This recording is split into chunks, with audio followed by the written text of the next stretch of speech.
Cet audit confirme les analyses faites pendant la campagne présidentielle et valide les mesures et orientations que le gouvernement s'apprête à présenter au Parlement. Le collectif budgétaire qui vous sera soumis n'épuisera pas le sujet de la réforme fiscale, mais il en constituera une première étape, car il reviendra sur l'allègement incompréhensible de l'impôt sur la fortune et des droits sur les grosses successions, sans oublier le bouclier fiscal qui est toujours en activité. Il reviendra sur l'exonération des heures supplémentaires dans les entreprises de plus de 20 salariés. Dans les entreprises de plus de 20 salariés, qui décourage la création de nouveaux emplois, et ce collectif budgétaire mettra à contribution les grandes entreprises, notamment bancaires et pétrolières. En revanche, les classes populaires et les classes moyennes seront épargnées, puisque seront... Eh oui. Ça suffit. S'il vous plaît. J'ai l'impression que certains ont la mémoire courte, puisque sera abrogée dans ce collectif la hausse de la TVA programmée par le précédent gouvernement pour le 1er octobre.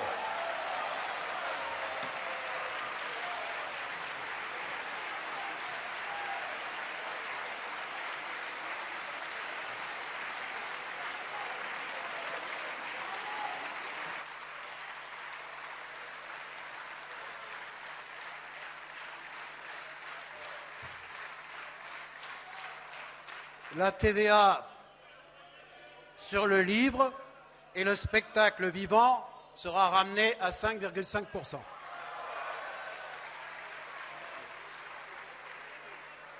La réforme fiscale se poursuivra à l'automne dans le cadre du projet de loi de finances pour 2013. L'impôt sur le revenu sera rendu plus juste, plus progressif et plus compréhensible. Les niches fiscales seront donc plafonnées. Le taux d'imposition réel des contribuables aisés ne peut plus continuer d'être inférieur à celui de la majorité des Français. Pour les plus riches, une nouvelle tranche d'imposition à 45% sera créée. Et pour les revenus annuels supérieurs à 1 million d'euros, une imposition à 75% sera instaurée.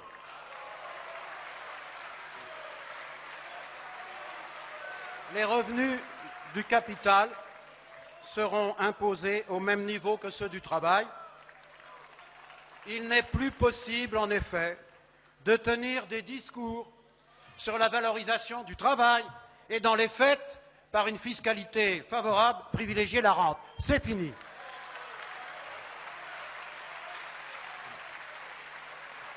À moyen terme,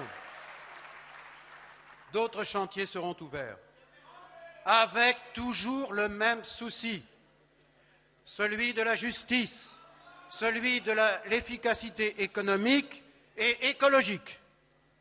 Voilà le chantier, le grand chantier de la réforme fiscale.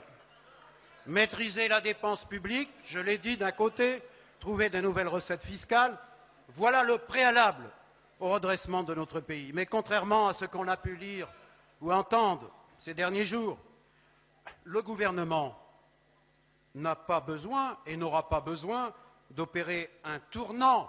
Il n'y aura pas de tournant, parce que nous avons anticipé pendant la campagne électorale la faiblesse de la croissance en 2012. Elle était estimée à 0,7 par le précédent gouvernement. Et nous savons et nous avions prévu qu'elle serait inférieure. Et elle sera en réalité de 0,3. Pour 2013, nous avions aussi prévu moins que l'ancien gouvernement. Et la prudence et la sincérité nous conduisent d'ailleurs à anticiper une croissance de l'ordre de 1,2. Donc nous savions que le budget 2012 comportait des sous-évaluations de dépenses et des estimations trop optimistes de recettes. La Cour des comptes n'a fait que confirmer ce que nous présentions.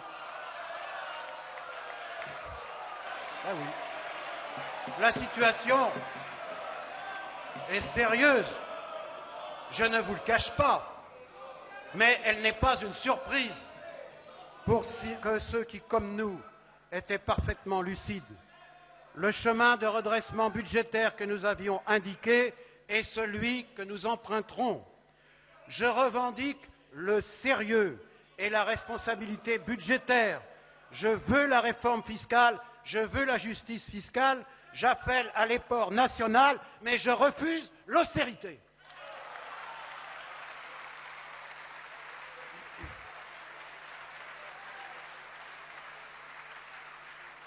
Nous savions que le budget 2012 comporte. Nous savons que rien ne sera possible sans le retour de la croissance. Et ce combat pour la croissance se mène sur deux fronts. Un front intérieur, celui du redressement productif. Un front européen, celui d'une réorientation de la politique de l'Union. Le redressement productif doit passer par la mobilisation de toutes les forces et de toutes les énergies de la France et de tous les secteurs économiques.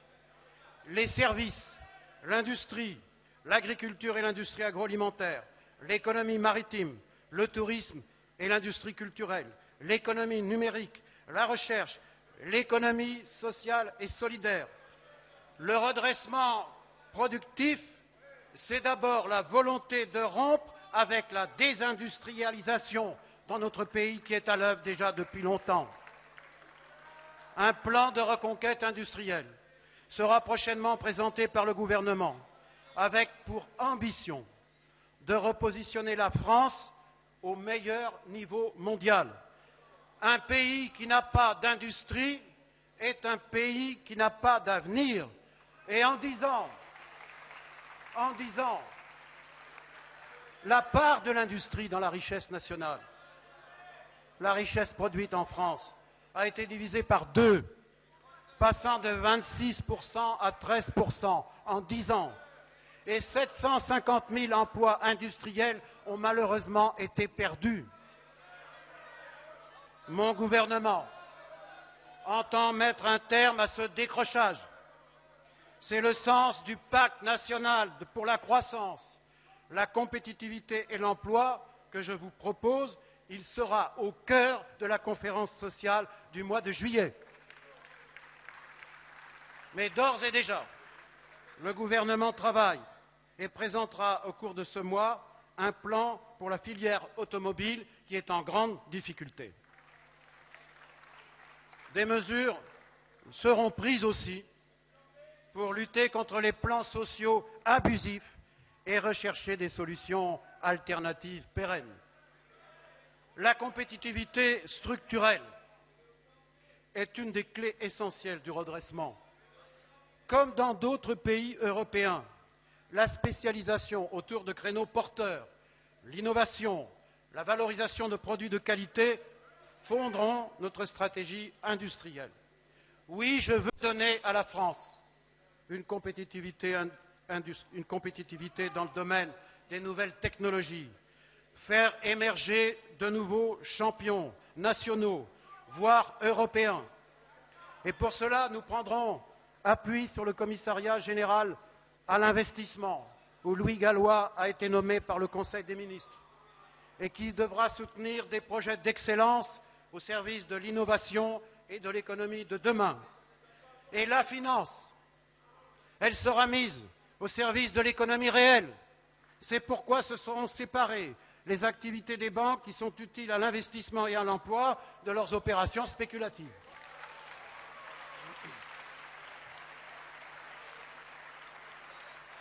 Il n'est pas acceptable que nos entreprises, et en particulier nos PME, continuent d'être confrontées à des difficultés de financement. La création du livret d'épargne industrie permettra de drainer l'épargne disponible à des fins productives. Les activités génératrices pour la croissance bénéficieront du soutien de la future banque publique d'investissement qui sera mise en place avant la fin de l'année et qui y travaillera en liaison étroite avec les territoires et particulièrement les régions. Quant aux PME, elles seront l'objet d'un soutien déterminé. Elles doivent pouvoir profiter pleinement des commandes publiques et bénéficier des dispositifs fiscaux avantageux. Elles ne peuvent pas supporter les mêmes taux d'imposition, comme c'est le cas aujourd'hui, que les multinationales. Leur croissance doit être encouragée, car c'est en se développant davantage qu'elles pourront se tourner vers l'exportation et conquérir de nouvelles parts de marché. Nous offrirons à nouveau à nos agriculteurs un projet d'avenir dans le cadre d'une politique agricole commune consolidée et rénovée. Au niveau européen, les exigences croissantes en faveur de la qualité des produits et de modes de production plus respectueux de l'environnement sont une chance pour nos agriculteurs et nos professionnels de l'agroalimentaire. Nous stimulerons, à travers une loi cadre, le développement d'une agriculture diversifiée, durable et performante. Quant au commerce extérieur, là nous devons avoir une autre ambition. Les 70 milliards d'euros de déficit en 2011, après 10 années de dégradation de notre compétitivité externe, sont le résultat du laisser-faire et du laisser-aller. C'est le contraire de l'état d'esprit qui anime mon gouvernement et une véritable diplomatie économique sera mise en place. Et concernant la Chine ou d'autres pays émergents, on sait qu'ils conserveront durablement une compétitivité liée à un coût du travail très faible, avec laquelle nous ne pouvons pas et ne nous voulons pas rivaliser pour préserver les emplois de nos travailleurs et nos capacités de production. Nous avons, nous, Européens, le droit de nous protéger de pratiques commerciales déloyales. Nous avons le droit d'exiger le respect de normes sociales et environnementales et la réciprocité d'accès au marché. C'est le principe du juste échange que nous voulons promouvoir. Cette compétitivité, cette croissance doit être au service de l'emploi. Et je veux affirmer devant votre Assemblée que mon gouvernement mènera la bataille de l'emploi comme un impératif de chaque instant. La lutte contre le chômage bénéficiera du retour à une politique économique volontariste. Elle reposera aussi sur le renforcement des moyens mis à la disposition de Pôle emploi, dont le rôle a été dégradé et qui doit être conforté pour assurer un suivi personnalisé à chaque demandeur d'emploi. Dès cet été, 2000 agents supplémentaires seront recrutés et contribueront à en accroître les capacités d'intervention. Et pour les travailleurs les moins qualifiés, la maîtrise du coût du travail reste un enjeu essentiel. Mais mon gouvernement ne sacrifiera pas le pouvoir d'achat des Français, notamment les plus modestes, qui subissent de plein fouet la hausse du coût du logement, de l'énergie et des transports. La conférence sociale se penchera sur la question des bas salaires, de la progressivité des grilles salariales et de la progression des carrières. Elle traitera aussi des modalités de financement de la protection sociale.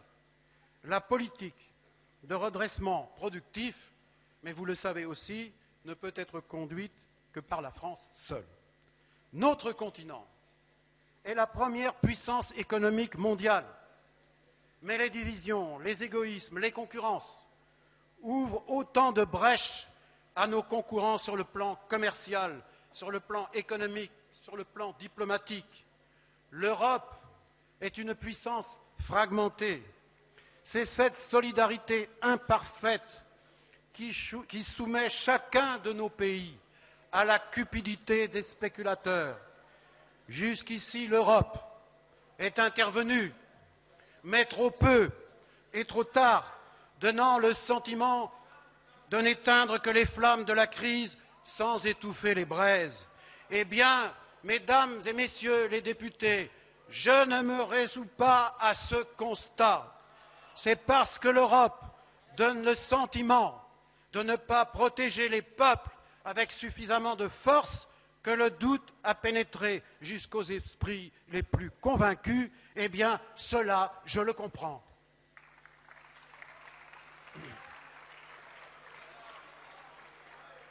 Le choix initial des dirigeants européens de généraliser l'austérité sans ouvrir de perspectives de croissance a renforcé ce doute. L'heure est venue de réorienter le projet européen. Il n'y a pas une Europe qui s'imposerait à tous. L'Europe, c'est ce que nous en faisons. Il faut retrouver l'audace des fondateurs. L'Union a donné la paix à notre continent depuis 6 décennies. Ce qui a été fait pour la paix doit l'être maintenant pour la prospérité de ces 510 millions d'habitants. Et depuis le 6 mai dernier, l'élection du président de la République en France a fait bouger les lignes. Oui, a fait bouger les lignes. Le vote du peuple français compte. Le Conseil européen, justement, vient d'adopter un pacte de croissance d'un montant de 120 milliards d'euros. La Banque centrale européenne supervisera dès la fin de l'année les banques de la zone euro. L'union bancaire est en marche. Le mécanisme européen de stabilité pourra recapitaliser directement les banques en difficulté sans mobiliser l'argent des contribuables. La maîtrise de la finance a fait un pas en avant avec la mise en place prochaine de la taxe sur les transactions financières que nous appelons si longtemps de nos vœux. Et le Conseil, des 28 juin et 29 juin, après 18 autres sommets européens de crise, a constitué un tournant très positif. Le vote des Français, je l'ai dit, a pesé lourd. Une étape a été franchie, celle de l'intégration solidaire. C'est pourquoi je demanderai au Parlement de se prononcer sur l'ensemble des textes issus de cette renégociation. Le pacte de croissance, la taxe sur les transactions financières, la supervision bancaire et le traité de stabilité budgétaire. Oui, mes chers collègues, mesdames et messieurs les députés, les nations ne vont pas disparaître. Il n'y aura pas de dilution de notre identité. Mais nous savons aussi, et c'est notre devoir de le dire, que dans un contexte de mondialisation, notre avenir est indissociablement lié à celui de nos voisins, avec lesquels nous partageons une culture et un modèle social. La relation franco-allemande occupe à cet égard une place centrale. Vous connaissez ma conviction personnelle sur cette relation. Elle demeure le socle de la construction européenne, car l'histoire nous a donné une responsabilité particulière, ouverte aux autres pays de l'Union, qui demandent légitimement leur part d'initiative dans la décision. Nos deux pays permettront ensemble à l'Europe de progresser chaque fois, et ce Conseil l'a prouvé, que la solidarité avance, eh bien, c'est l'intégration politique qui devient possible. Voilà, mesdames, messieurs les députés, résumé en quelques mots les voies et les outils qui nous permettront de retrouver des marges de manœuvre et d'assurer le redressement dans la justice. Notre ambition est plus vaste. Le président de la République a fait de la jeunesse et de l'éducation la priorité de son quinquennat. C'est donc en pensant à la jeunesse que je conduirai l'action de mon gouvernement. L'école est au cœur de la promesse républicaine. C'est l'école qui fait naître, parmi les jeunes générations, un profond sentiment d'attachement à nos valeurs fondamentales, à la laïcité, au civisme, au respect des autres. C'est l'école qui permet la promotion sociale, la construction et l'affirmation d'une citoyenneté libre, fondée sur les droits et les devoirs. Mais le constat est sans appel. Notre système éducatif ne produit ses effets que pour 80% des jeunes et n'est pas adapté pour les 20 restants. L'échec scolaire est encore massif.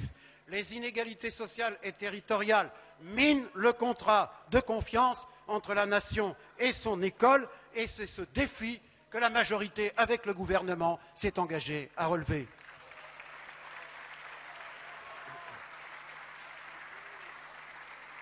C'est sur l'enseignement primaire que nous voulons concentrer nos efforts. comme les premiers cycles de l'enseignement supérieur, parce que ce sont les maillons faibles de notre système. C'est dans les premières années que se construit la réussite des élèves. L'objectif est de faire reculer massivement au cours de la mandature le nombre de jeunes qui sortent chaque année du système scolaire sans aucune qualification. Et pour servir cette ambition, je vous propose un nouveau contrat éducatif. 1000 professeurs des écoles supplémentaires ont été recrutés dans l'urgence pour faire face aux situations les plus tendues dès la rentrée 2012. Sur l'ensemble du quinquennat, l'engagement de créer 60 000 postes sera respecté.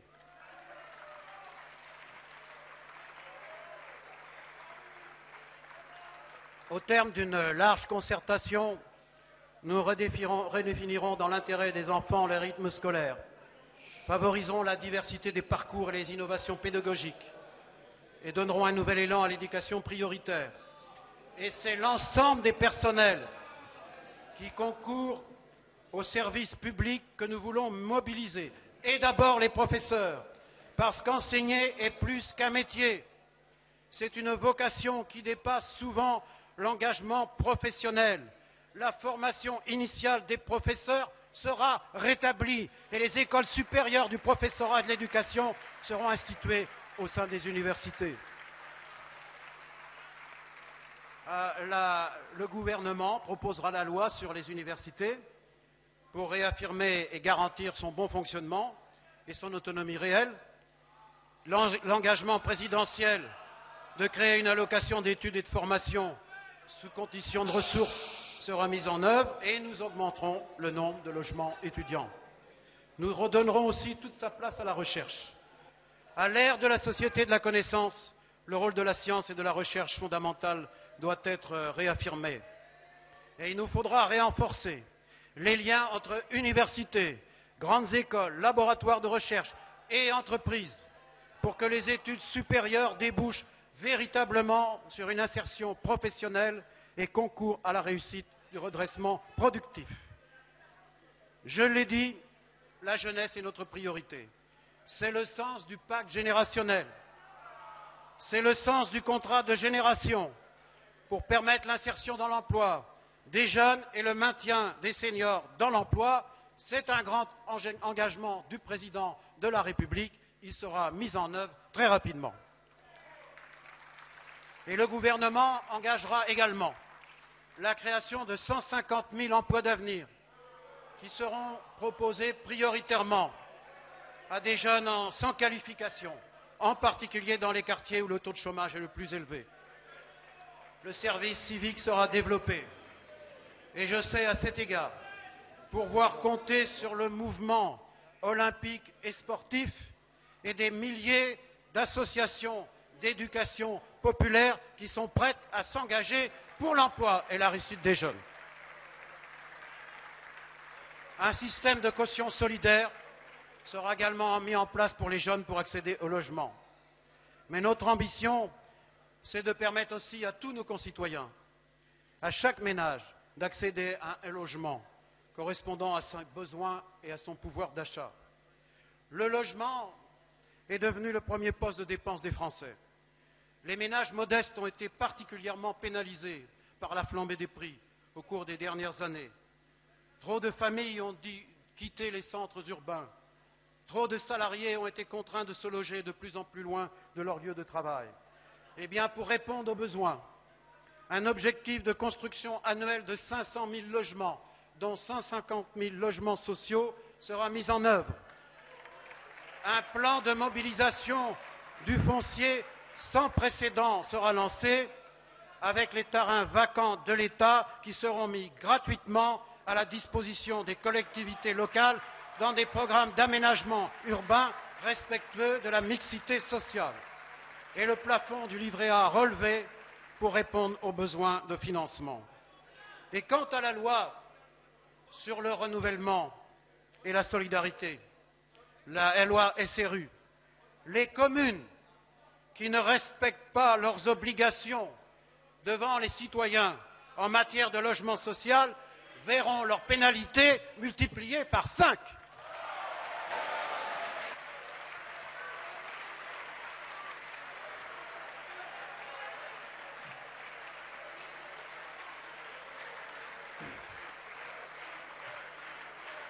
avant la fin du mois,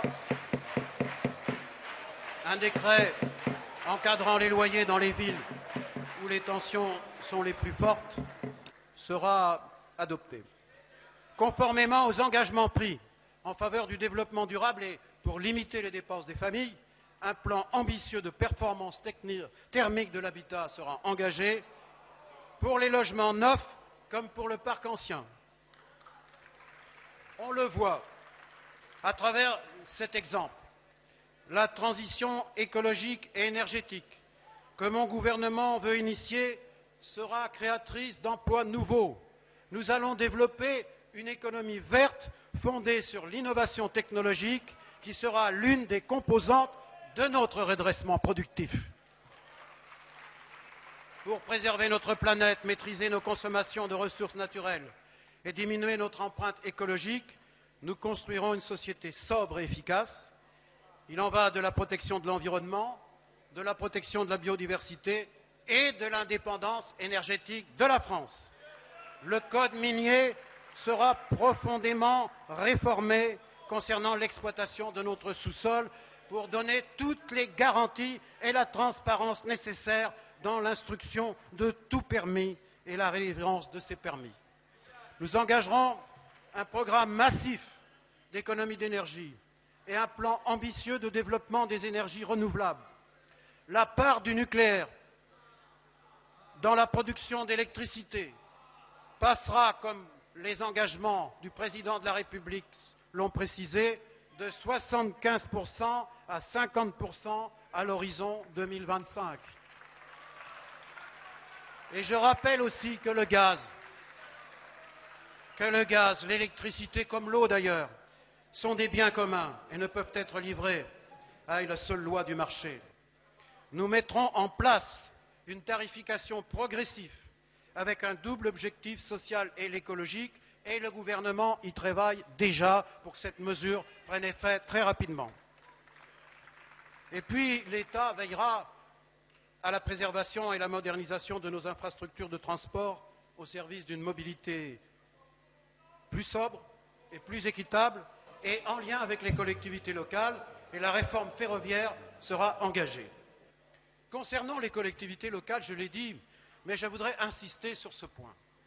Je crois profondément dans l'alliance de l'État et des collectivités locales pour mettre en mouvement l'ensemble des acteurs de la société.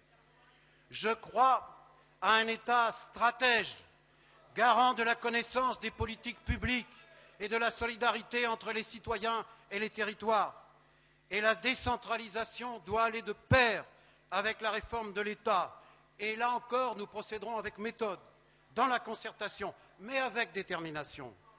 J'ai souhaité que le rôle des services publics et de leurs agents soit aussi inscrit au cœur de la conférence sociale.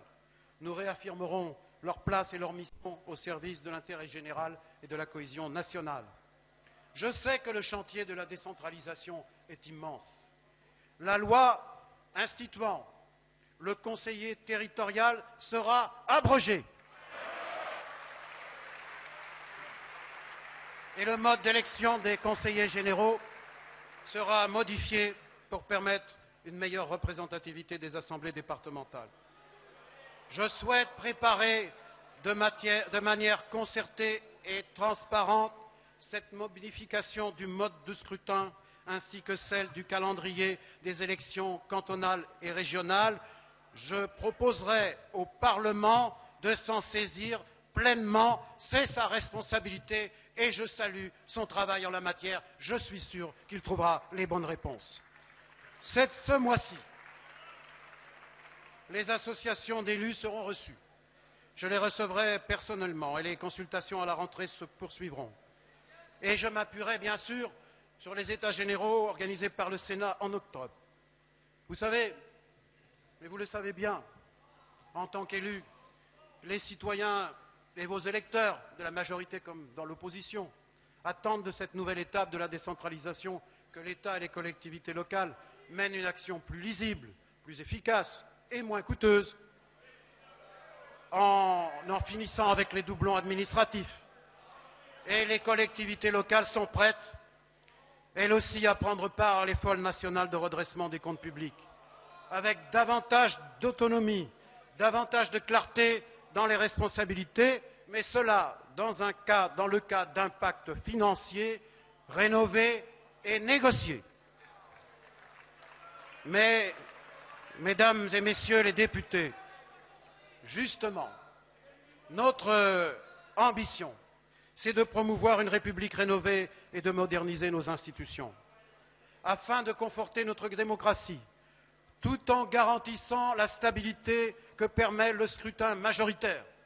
Une part de proportionnel sera introduite dans le mode de scrutin des législatives pour la prochaine législature. Le gouvernement proposera l'ouverture du droit de vote pour les élections municipales aux étrangers résidant en situation régulière depuis au moins 5 ans sur notre territoire.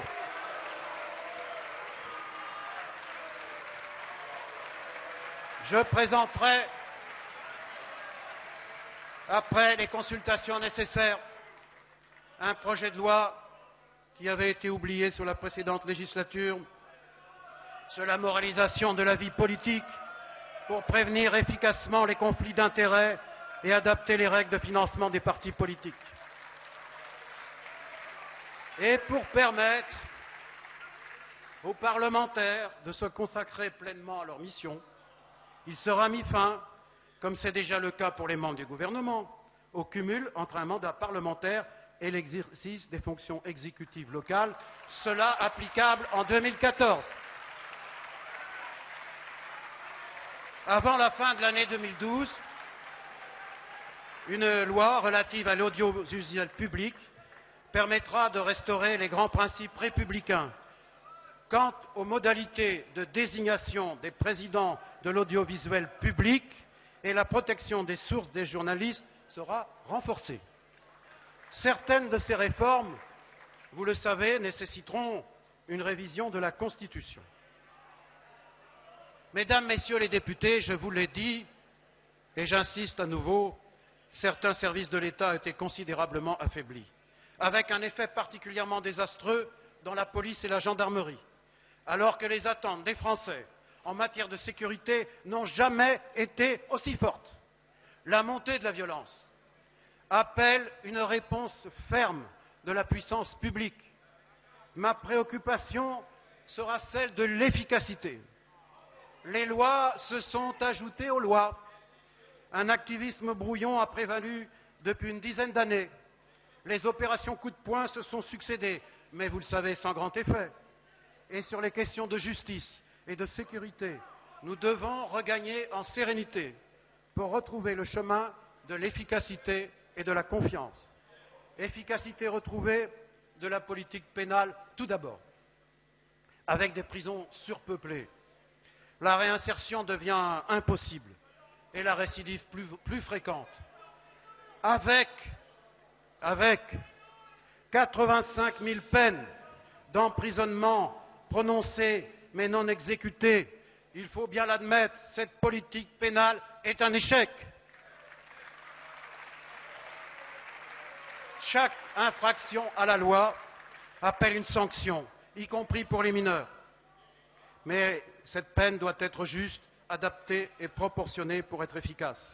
J'entends ouvrir le chantier ambitieux de notre politique pénale pour que le gouvernement puisse restaurer les conditions de son efficacité.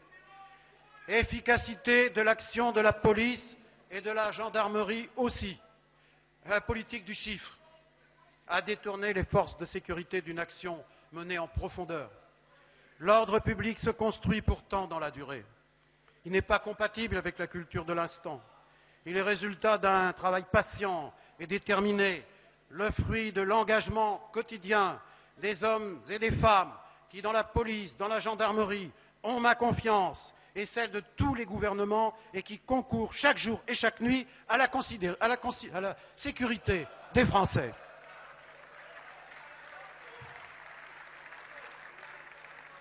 Des travaux conjoints entre le ministère de la Justice et de l'Intérieur ont commencé, qui déboucheront sur de nouvelles instructions communes. Dans la lutte contre toutes les formes de délinquance, des incivilités au trafic et aux bandes, rien ne sera toléré, mais tout sera engagé de la prévention à la répression.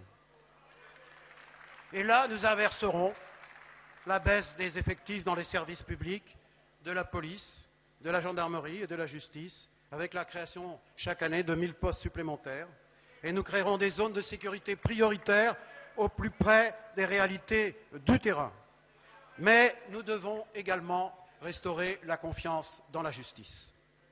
Cela passe par la réaffirmation de son indépendance, un principe fondamental sur lequel le gouvernement ne transigera pas. Elle sera garantie par la réforme du Conseil supérieur de la magistrature qui sera soumis au Parlement en 2013. Et je redis là aussi ma confiance aux magistrats et les fonctionnaires de justice. Une circulaire abolissant définitivement les instructions individuelles au parquet sera signée avant la fin du mois. Mesdames, Messieurs les députés, au cœur du pacte républicain, il y a la solidarité, qui est une valeur forte. L'État en est le garant. La conférence sociale ouvrira une concertation sur les retraites afin d'assurer la pérennité de notre système par répartition, de notre système de solidarité, en tenant compte, bien sûr, de l'espérance de vie, mais aussi de la pénibilité du travail accompli, ce qui malheureusement avait été oublié.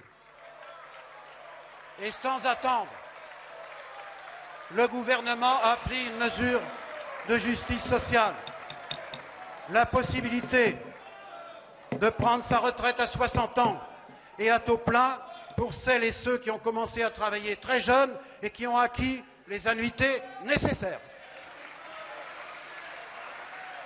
Et c'est au nom du même principe de justice et de solidarité que nous avons augmenté l'allocation de 25%, l'allocation de rentrée scolaire pour les familles et les enfants les plus modestes. Notre système de santé est aujourd'hui mis à mal par l'augmentation des restes à charge qui pèsent sur les Français les plus modestes, par les inégalités de santé, mais aussi les déserts médicaux et les dépassements d'honoraires qui privent d'accès aux soins une partie de la population, et ce qui n'est pas acceptable et que les Français ne veulent plus voir. Et alors, bien sûr, il y a les déficits, mais il faut aussi s'adapter aux grands enjeux de santé publique. Je pense au vieillissement de la population, aux maladies chroniques, aux addictions. C'est tout un système de santé qu'il faut reconstruire. Cette réforme s'inscrira dans une stratégie nationale de santé favorisant une bonne répartition et aussi un bon parcours de soins qui aujourd'hui ne mobilise pas assez l'ensemble des professionnels de santé, mais qui doit, au-delà des soins de premier recours, reconnaître et soutenir l'hôpital, et en particulier l'hôpital public. Pour nos concitoyens les plus fragiles, ils doivent avoir leur place dans la société eux aussi. Je pense aux personnes en situation de handicap, l'accès aux bâtiments, au transport, à l'emploi, mais aussi à l'école. Eh bien, dès la rentrée 2012, le recrutement de 1500 auxiliaires de vie scolaire individuels sera engagé. Et pour les personnes âgées dépendantes, c'est une question de dignité et d'humanité. C'était une promesse de l'ancien gouvernement qui n'a pas été tenue. Eh bien, une réforme juste et solidaire de la prise en charge des personnes âgées privées d'autonomie sera engagée. Et je n'oublie pas non plus ceux de nos concitoyens, et je rappelle ce chiffre, une famille sur 7 qui vivent dans une grande précarité. Un plan de lutte contre la grande pauvreté sera engagé sans retard, et j'organiserai à l'automne, avec les associations, les collectivités locales, les organismes de protection sociale qui sont au cœur de la lutte contre la pauvreté. Non, mesdames et messieurs de l'opposition, non pas pour parler, mais pour trouver ensemble les solutions que les Français attendent. Notre société évolue, les modes de vie et les mentalités changent aussi, des aspirations nouvelles s'affirment. Eh bien, le gouvernement y répondra au nom du principe d'égalité. Au premier semestre 2013, le droit au mariage et à l'adoption sera ouvert à tous les couples sans discrimination. De même, le temps est venu de donner à l'égalité entre les femmes et les hommes la force de l'évidence. Ça vaut sur l'espace public, l'égalité entre les hommes et les femmes qui sera garantie.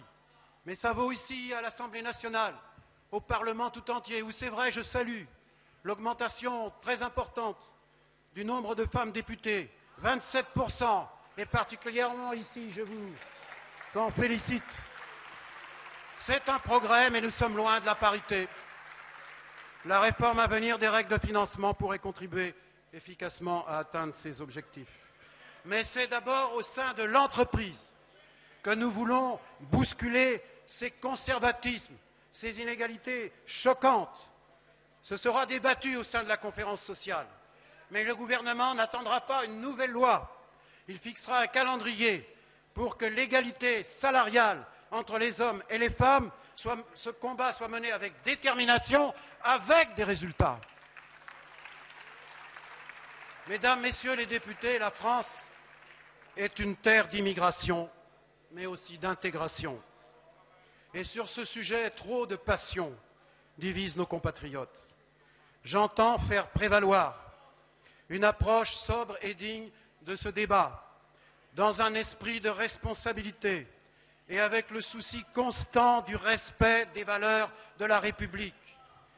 Dans chaque pays démocratique, il y a des règles relatives au droit d'entrée et de séjour des étrangers. L'immigration économique fera chaque année l'objet d'un débat au Parlement. La lutte contre l'immigration irrégulière et les filières de travail clandestin sera menée avec fermeté.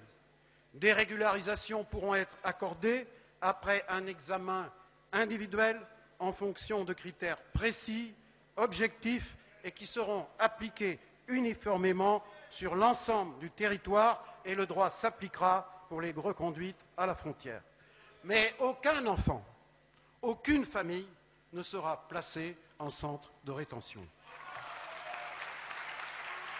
Le droit d'asile est un droit sacré, mais il ne doit pas être détourné.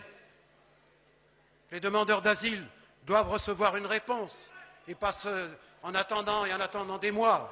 Eh bien, la réforme que nous avons déjà commencée préparera de raccourcir très fortement les délais de réponse.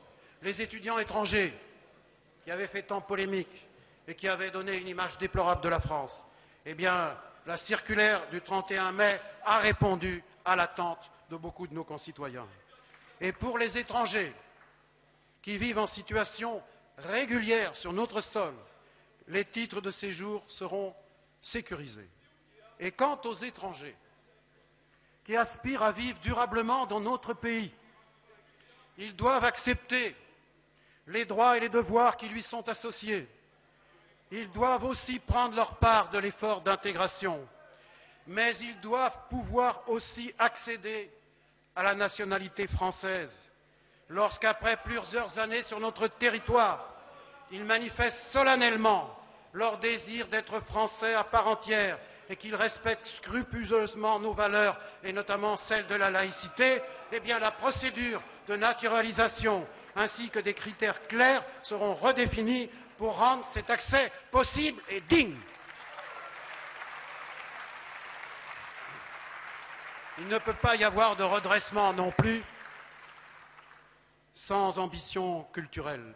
La création et la diffusion sur tout le territoire, en lien avec les collectivités locales, sera encouragée. Et je proposerai au Parlement une loi d'orientation en 2013 sur la création et le spectacle vivant. De même qu'en septembre seront présentées les orientations d'un grand plan d'éducation artistique et culturelle, commun bien sûr aux deux ministères de l'éducation et de la culture. Quant à l'exception culturelle française, un acte 2 sera engagé et réalisé, qui conciliera la défense des droits des créateurs et un accès aux œuvres par Internet, facilité et sécurité, Elle débouchera sur un nouveau cadre, puisqu'une mission a été confiée au premier semestre 2013.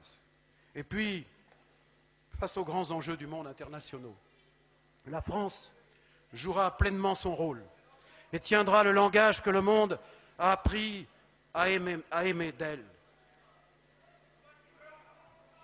Mesdames, Messieurs les députés, la France n'est écoutée et respectée que quand elle est fidèle à elle-même. Respect des droits de l'homme, justice, solidarité à l'égard des pays en développement, force de notre conviction européenne, soutien à ceux qui luttent pour la démocratie partout dans le monde. Telles sont les pierres angulaires de notre politique étrangère. Et dans les pays de la rive sud de la Méditerranée, nous accompagnerons, et la position de notre gouvernement est connue et appréciée, les peuples dans leur cheminement difficile, mais réel et nécessaire, vers l'aspiration démocratique.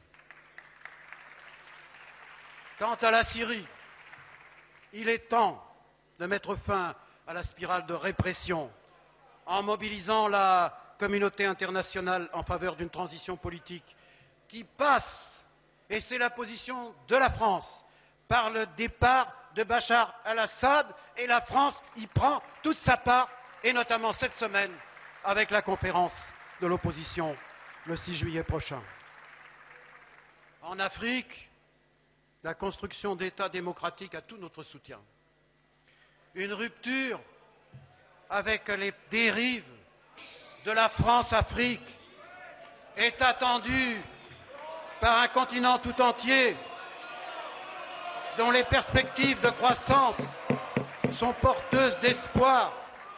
Nous nous attacherons à développer avec les pays qui le souhaitent un partenariat d'égal à égal reposant sur la bonne gouvernance, le développement et la mobilisation de toutes les énergies. Mesdames, Messieurs les députés, comme moi, vous avez été profondément marqués par ces images de ces dernières heures. La destruction de plusieurs mausolées à Tombouctou rappelle que nous sommes confrontés aux forces les plus obscurantistes qui sont encore à l'œuvre, qui n'ont pas disparu.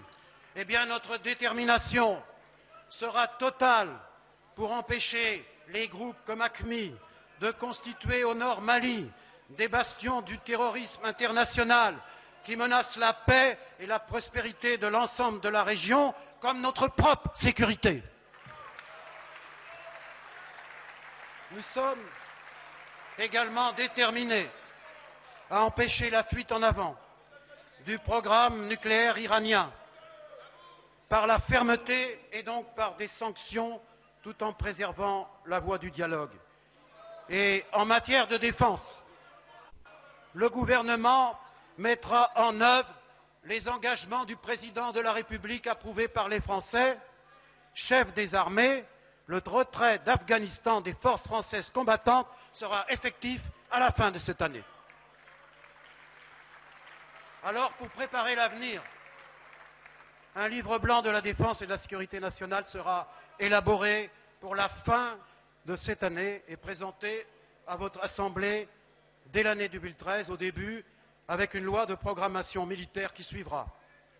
Les choix qui s'imposeront se feront dans la transparence et la cohérence, dans le cadre d'un grand débat ouvert et démocratique, d'abord qui associera la représentation nationale, mais ces choix ont un objectif, une priorité, c'est assurer les conditions de notre indépendance, notre force de dissuasion, garantie essentielle de notre sécurité sera maintenue. Et nous nous engagerons résolument en faveur de l'Europe de la défense qui doit prendre une nouvelle dimension. Quant au retour dans le commandement intégré de l'OTAN, c'est vrai, fidèle à nos alliances, mais il fera l'évaluation des conditions dans lesquelles il s'est réalisé. Mesdames, Messieurs les députés, de la majorité comme de l'opposition, je voudrais saluer devant vous les femmes et les hommes militaires et civils, engagés dans la défense de notre pays. Ma compassion et ma solidarité va à nos soldats morts ou blessés en opération, aux 87 soldats morts pour la France en Afghanistan, aux familles des soldats tués, aux blessés qui restent meurtris dans leur chair. Je veux dire ici, au nom de la nation tout entière, comme l'a fait le président de la République aux Invalides il y a quelques jours, que nous avons le devoir de les accompagner et que nous ne les oublierons pas.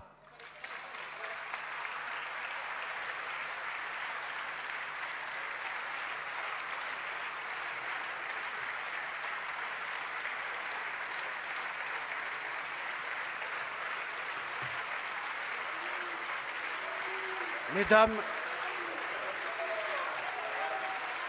allez,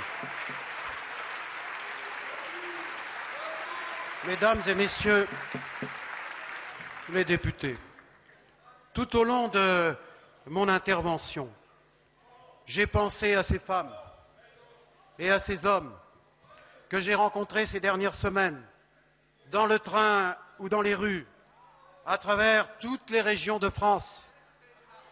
J'ai souvent lu dans leurs yeux autant d'espoir que d'inquiétude, crainte d'être appelés à de nouveaux sacrifices, alors qu'ils ont le sentiment d'avoir déjà produit tant d'efforts, crainte que le destin de la France ne se joue plus déjà sur notre sol, crainte que derrière les promesses se préparent de nouvelles désillusions. Chaque fois,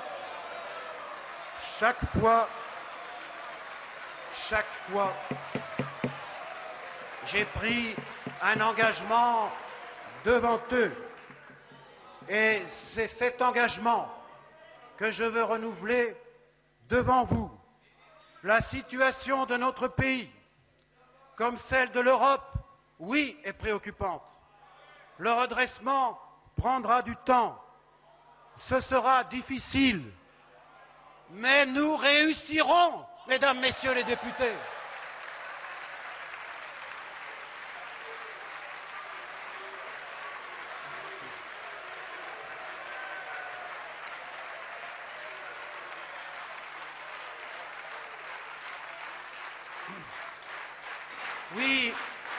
Oui, j'ai confiance. J'ai confiance dans nos atouts. J'ai confiance dans ce que nous sommes. Le gouvernement travaillera sous mon autorité et ma responsabilité, dans la transparence et la clarté. Rien ne sera caché des difficultés auxquelles nous serons confrontés. Nous n'éluderons pas les problèmes. Nous les affronterons l'un après l'autre et nous mettrons tout en œuvre pour que la démocratie trouve sa pleine souveraineté vis-à-vis des marchés financiers. Nous ferons en sorte que chaque décision soit en prise du sceau de la justice. Alors des obstacles se dresseront sur notre route. Et de bonnes âmes nous inviteront au renoncement. D'autres nous inciteront à la résignation. Alors, c'est vers vous que je me tournerai et c'est sur votre force que je m'appuierai, Mesdames et Messieurs les députés de la majorité.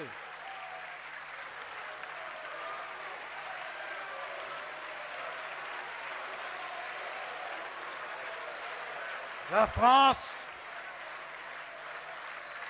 France est un vieux pays, d'un vieux continent, mais c'est aussi un pays neuf, un pays moderne, à la créativité intacte.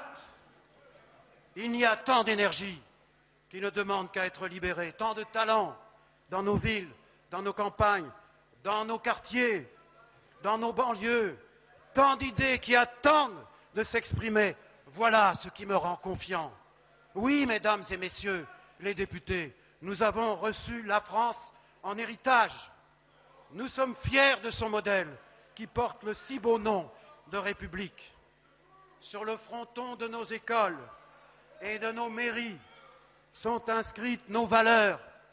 Elles ont permis à des femmes et à des hommes de toutes origines, de toutes conditions, de toute religion, de toute philosophie, de vivre ensemble comme nulle part ailleurs au monde, et elles ont permis d'élever des générations à une vie meilleure.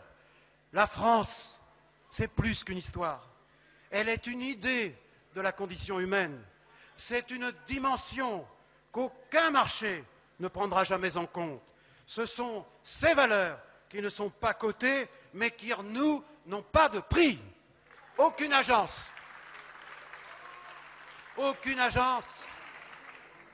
ne notera jamais notre rêve, le rêve français, parce qu'il ne relève que de votre confiance et qu'il relève que de la confiance des Françaises et des Français. Aussi, mesdames, messieurs les députés, j'ai l'honneur, en application du premier alinéa de l'article 49 de notre Constitution, d'engager la responsabilité du gouvernement sur la présente déclaration de politique générale.